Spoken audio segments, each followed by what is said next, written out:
여러분을 통해 주님의 말씀이 마케도니아와 아가야 온 지방에 퍼졌고 여러분의 믿음도 그 모든 지역에 퍼졌습니다.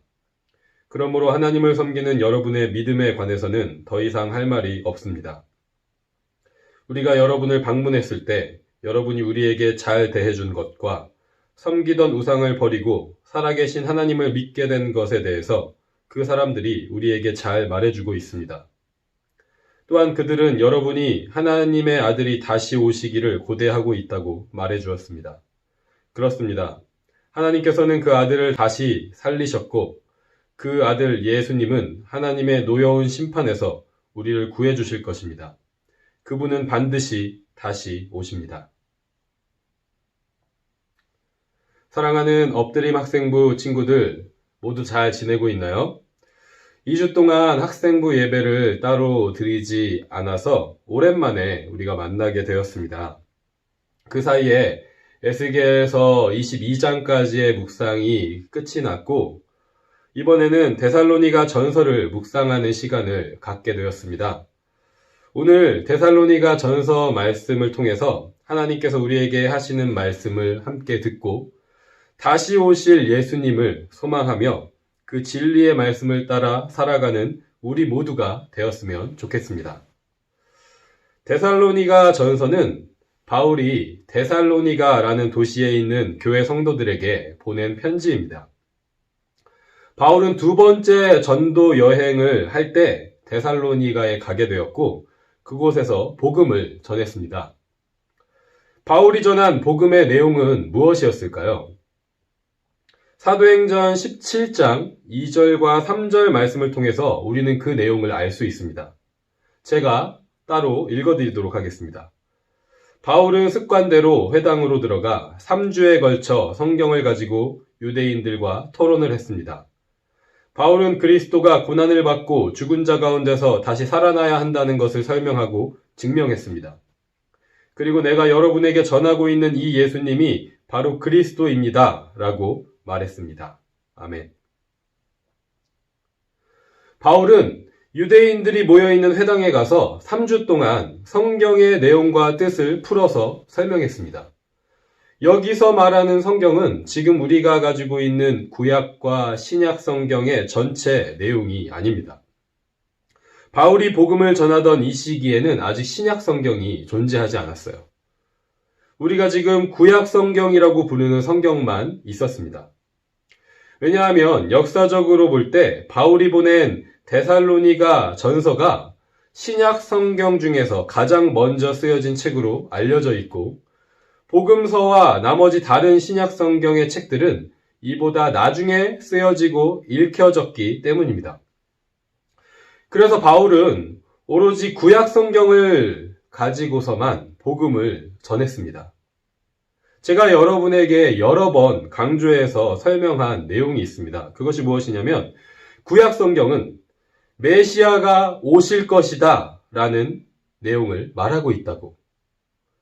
그리스도, 기름 부음을 받은 자, 진정한 왕이시고 진정한 예언자이시고 진정한 선지자이신 그리스도가 올 것이다 라는 것을 말하는 것이 구약 성경이라고 했어요.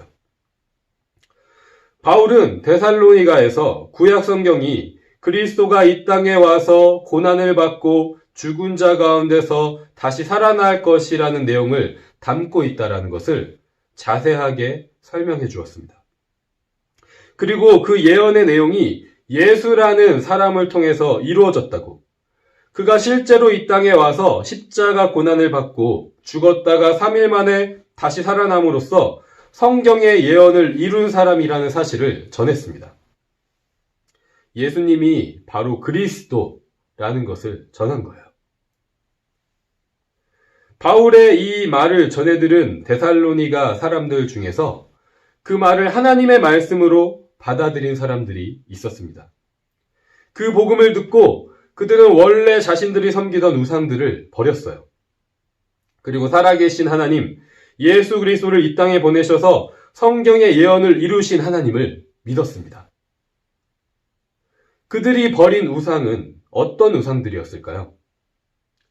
그들은 어떻게 복음을 듣자마자 그동안 섬기던 우상을 버릴 수 있었을까요? 이 질문에 대한 답을 하기 위해서는 데살로니가라는 도시가 어떤 도시인지를 알아볼 필요가 있습니다. 데살로니가는 지금도 그리스에 존재하는 도시로서 그리스에서 두 번째로 큰 도시입니다. 지중해를 접하고 있는 항구 도시이기 때문에 오랜 역사 동안 교통의 중심지, 무역과 상업의 중심지로 발전해 왔습니다. 바울이 복음을 전했던 로마 제국 시대에도 마찬가지였어요. 데살로니가는 로마 제국의 중요한 도시 중에 하나였습니다. 정치적으로, 군사적으로, 경제적으로 매우 중요한 것이었습니다. 그래서 다른 로마의 대도시들과 마찬가지로 소수의 로마 귀족들이 도시의 모든 부와 권력을 소유하고 나머지 노동자와 노예 계급의 사람들은 힘들고 가난한 삶을 살았습니다. 이런 사회 시스템의 중심에는 로마 황제를 숭배하는 종교적인 문화가 자리 잡고 있었어요. 로마 제국에서 황제는 신적인 존재였습니다. 그래서 황제를 숭배하는 것이 바로 신을 예배하는 것으로 여겨졌습니다. 귀족들 사이에서는 누가 더 황제를 잘 숭배하는지에 대한 경쟁이 벌어졌습니다. 황제에 대한 더 큰 충성과 진정성 있는 경배를 하는 자가 더 큰 부와 권력을 가질 수 있었기 때문이었죠. 그리고 로마는 다양한 신을 인정했기 때문에 황제와 함께 다른 우상들도 예배했습니다. 로마 제국의 모든 시스템은 황제를 숭배하고 우상을 섬기는 일과 연결되어 있었던 거예요. 그 일을 하기 위해서 건물을 지었고 물건을 만들었고 음식을 만들었습니다. 이처럼 로마 제국에서 종교는 삶의 모든 것이었어요.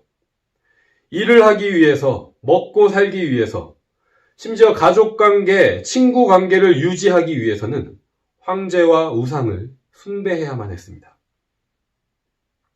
이런 상황에서 데살로니가 교회 교인들이 그동안 섬기던 우상을 버리고 하나님을 믿었다는 것은 절대로 쉬운 결정이 아니었던 거예요. 이후에 경험하게 될 불이익과 고난을 피할 수 없는 대단한 결정과 믿음이었던 것입니다. 그리고 그들은 고난 가운데 자기 자신만을 생각하지 않고 서로를 사랑으로 섬겼습니다. 서로 사랑하는 것에 대해서는 바울이 더 쓸 말이 없을 정도로 그들에게는 하나님에 대한 사랑과 서로를 향한 사랑이 넘쳤고 그 사랑으로 고난을 함께 이겨내고 있었던 것입니다. 데살로니가 교회 성도들이 이렇게 굳건한 믿음을 가지고 사랑의 실천을 할 수 있었던 힘은 무엇이었을까요? 오늘 본문 말씀을 통해서 우리는 그 힘이 다시 오실 예수님에 대한 소망이었다는 것을 알 수 있습니다. 다시 오실 예수님은 데살로니가 전서의 가장 중요한 주제 중에 하나입니다. 그래서 전체 1장부터 5장까지 마지막 부분에는 예수님께서 다시 오실 것이라는 메시지가 계속해서 반복되고 있습니다. 바울은 이렇게 말합니다. 예수님께서 다시 오실 그날 마지막 심판에서 우리를 구해 주실 것입니다.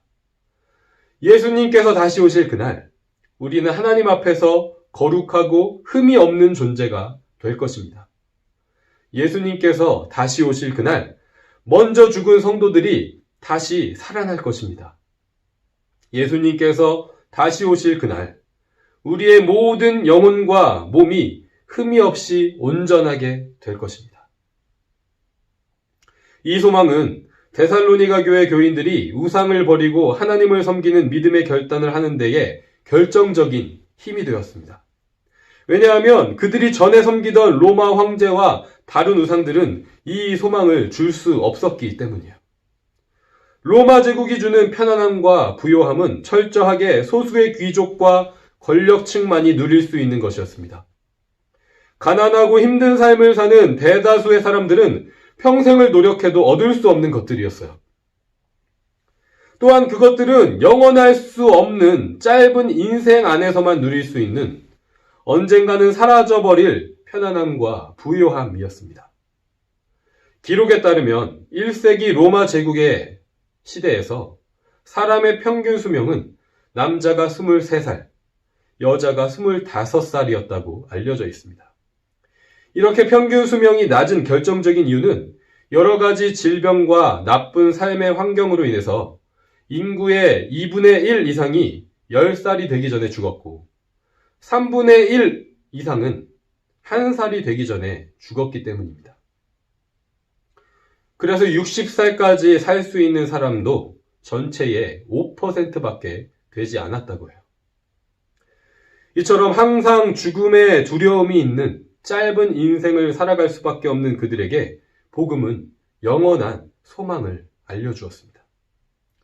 인생의 목적이 이 땅의 유한한 가치들, 부자가 되는 것, 힘을 가지는 것, 명예를 가지는 것이 아니라는 것을 깨닫게 해준 것입니다. 로마 제국이라는 언젠가는 없어질 나라가 아니라 영원한 하나님의 나라가 있다는 것을, 로마 황제가 아니라 예수 그리스도가 진정한 왕이시라는 것을 알려준 것입니다. 다시 오실 예수님께서 영원한 하나님 나라를 다스리시고 그들을 다시 살리시고 영원한 생명을 주신다는 것이 그들에게 소망이 된 것입니다.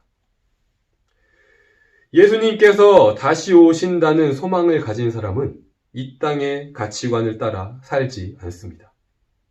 데살로니가 교회 교인들처럼 원래 섬기던 우상을 버리고 하나님의 말씀을 따르는 삶을 살게 됩니다. 비록 그 삶에 힘들고 어려운 고난이 있을지라도 믿음의 형제 자매들을 사랑하고 돌보면서 함께 그 길을 가게 됩니다. 저와 여러분의 인생도 이런 인생이 되면 좋겠습니다. 다시 오실 예수님을 소망하는 믿음을 가지고 하나님을 사랑하고 이웃을 사랑하는 가장 가치 있는 삶을 살면 좋겠습니다. 우리는 2020년을 살아가면서 죽음 앞에 참으로 연약한 우리 인간의 모습을 실제적으로 눈으로 보고 경험하고 있습니다. 전 세계적으로 지금까지 40밀리언에 가까운 사람들이 코로나 바이러스에 걸렸고 그 중에 1밀리언이 넘는 사람들이 죽음을 맞이했습니다. 이 바이러스와 죽음에 대한 공포가 온 세상을 가득 채우고 있는 것입니다. 어쩌면 이런 상황이 우리로 하여금 데살로니가 교회 교인들의 믿음과 소망을 조금은 더 잘 이해하게 해줄 수 있다고 생각합니다. 그들은 항상 가까이에 있는 일상적인 죽음의 위협과 공포를 다시 오실 예수님에 대한 소망으로 이기고 극복했습니다. 그러면서 항상 기뻐하고 하나님께 기도하며 모든 일에 감사하는 삶을 살았습니다. 상황과 환경에 관계없이 하나님을 사랑하고 서로를 사랑하는 일을 최우선에 두는 거룩한 삶을 선택했던 것입니다. 죽음을 이기시고 부활하신 예수님은 반드시 다시 오실 것입니다. 다시 오셔서 우리도 다시 살리실 것입니다. 다시 오셔서 우리의 영혼과 몸을 거룩하고 완전하게 하실 것입니다. 데살로니가 교회 교인들처럼 우리도 다시 오실 예수님을 소망하며 영원한 생명을 가진 자로서 하나님께서 기뻐하시는 거룩한 삶을 살아가는 우리 엎드림 학생부 모든 지체들이 되기를, 그러한 삶을 살아가는 축복된 인생이 되기를 간절히 소망합니다.